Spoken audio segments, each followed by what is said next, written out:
Shalom, hari ini kita akan renungkan kitab Yeskel pasal 14. Teksnya ayat 12 sampai 23 dan sudah dibagi dua paragraf.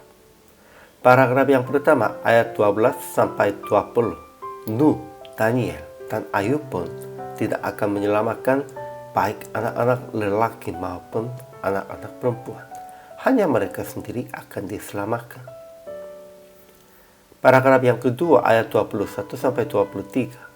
Apabila Tuhan mendatangkan keempat hukumannya yang berat, yaitu pedang, kelaparan, binatang buas, dan sampar, akan tertinggal di sana orang yang terluput, dan mereka akan melihatkan tingkah laku mereka.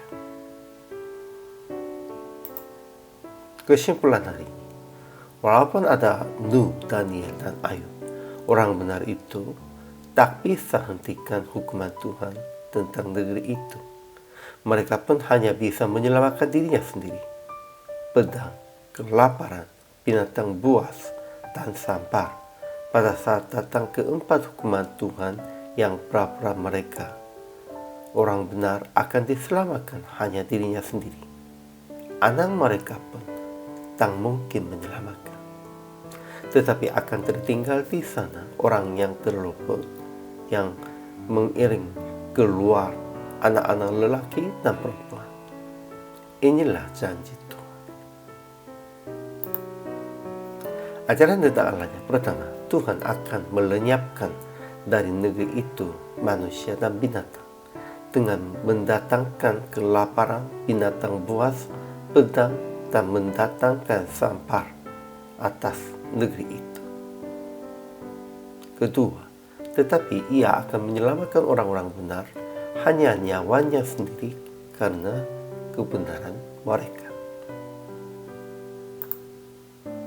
Ajaran tentang manusianya. Pertama, Nuh, Daniel, dan Ayub pun tidak akan menyelamatkan baik anak-anak lelaki maupun anak-anak perempuan. Hanya mereka sendiri akan diselamatkan. Kedua, anak-anak lelaki maupun anak-anak perempuan yang melakukan yang jahat dan keji itu akan dihukum menurut perbuatan mereka. Tetapi mereka yang tertinggal akan datang kepada kita dan kita akan melihat tingkah laku mereka.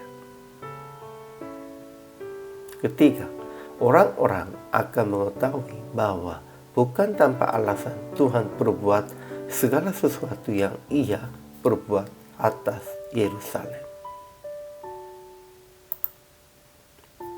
Sehingga aplikasi hari ini. Pertama, tetap memberitakan Injil Yesus Kristus kepada sesama yang belum mengenal Yesus, supaya mereka juga diselamatkan dengan menerima Yesus sebagai juru selamat mereka.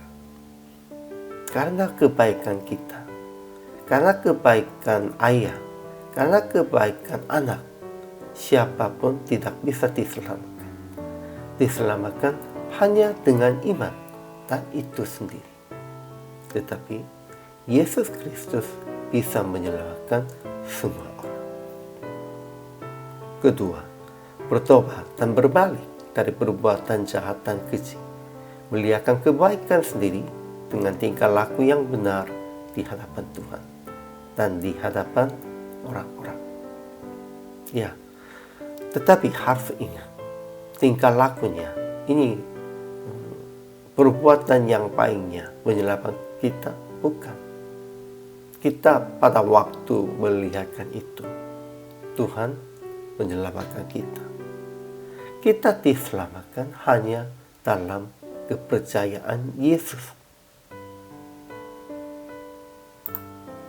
Akhirnya praktik hari ini. Berkata kepada sesama dan seorang keluarga yang masih belum mengenal Yesus, tak bisa menyelamatkan Anda dengan iman saya. Anda harus menerima Yesus sebagai juru selamat Anda, supaya diselamatkan. Harus jelaskan itu, harus berkata tentang itu. Dan Anda sendiri juga harus melakukan hanya dalam kebenaran. Itu sebagai tanda yang orang diselamatkan. Hari ini juga selamat melayani. Tuhan Yesus memberkati.